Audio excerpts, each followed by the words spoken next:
आखिर क्यों किया चित्रा ने काम देवता की तपस्या। काम इच्छा को पाने के लिए उसने किया पूजा पाठ। आखिर क्या इच्छा थी उसकी, क्या आपको पता है? तो चलिए शुरू करते हैं। राजा चित्रवाहन के महल में एक कन्या ने जन्म लिया। नाम रखा गया चित्रांगदा। राजा के कोई पुत्र नहीं था, इसलिए उन्होंने संकल्प लिया, मेरी संतान चाहे पुत्र हो या पुत्री, वही मेरे राज्य की उत्तराधिकारी होगी। यही कारण था कि चित्रांगदा को बचपन से ही पुत्र की तरह पाला गया। चित्रांगदा ने शस्त्र विद्या, धनुर्विद्या और युद्धकला में अद्भुत निपुणता प्राप्त की। वह सुंदर तो थी ही, पर साथ ही वीरांगना भी थी। एक ऐसी कन्या जो युद्धभूमि में भी शत्रुओं से जूझ सकती थी। च मणिपुर की राजकुमारी चित्रा बचपन से ही पुत्र समान पाली गई। उसके पिता ने उसे शस्त्र चलाना, राज्य चलाना और युद्धकला सिखाई। वह साहसी और निडर थी, लेकिन स्त्री सुलभ सौंदर्य और कोमलता से वंचित। मन ही मन उसे लगता था कि शायद यही कमी उसके जीवन का सबसे बड़ा अभिशाप है। वनवास के समय अर्जुन तीर्थ यात्रा करते हुए मणिपुर पहुंचे।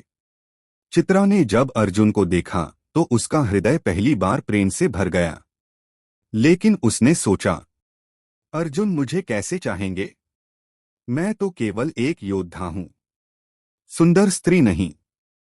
अपने मन की वेदना लेकर चित्रा एकांत में मंदिर गई।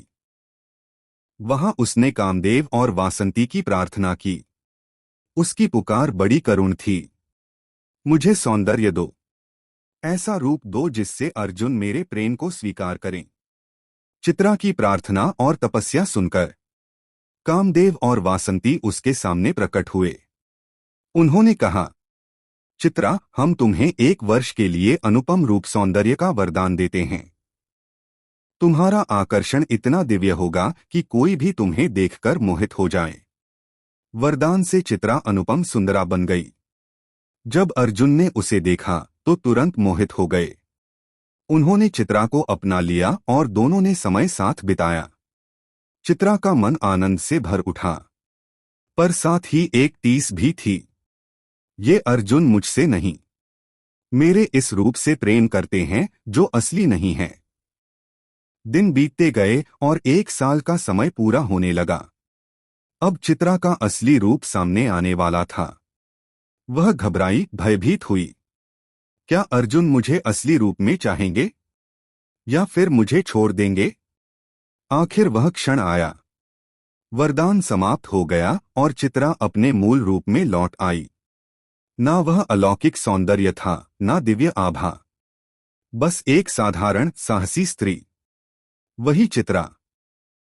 उसने हिम्मत करके अर्जुन से कहा, अर्जुन, जिसे तुमने चाहा वह मैं नहीं थी। वह सौंदर्य केवल देवताओं का वरदान था। मैं असली चित्रा हूं, साधारण योद्धा, बिना अलंकरण की। अर्जुन ने गंभीरता से उसकी ओर देखा, फिर कहा, चित्रा, अब मैं तुम्हें असली रूप में देख रहा हूं। तुम्हारा साहस, तुम्हारी निष्ठा और सच्चाई ही तुम्हें महान बनाते हैं। मैं तुम्हें वैसे ही चाहता हूं जैसी तुम हो। सार। रविंद्रनाथ ठाकुर की इस कथा में चित्रा केवल एक नारी नहीं, बल्कि स्त्री के आत्मसंघर्ष की प्रतीक है। उसने कामदेव की तपस्या कर रूप पाया, लेकिन अंततः उसे यह सच्चाई समझ आई कि सच्चा प्रेम बाहरी रूप पर नहीं, बल्कि आत्मा और व्यक्तित्व पर आधारित होता है। हमारी कहानी पसंद हो तो चैनल को लाइक शेयर सब्सक्राइब जरूर करें। धन्यवाद।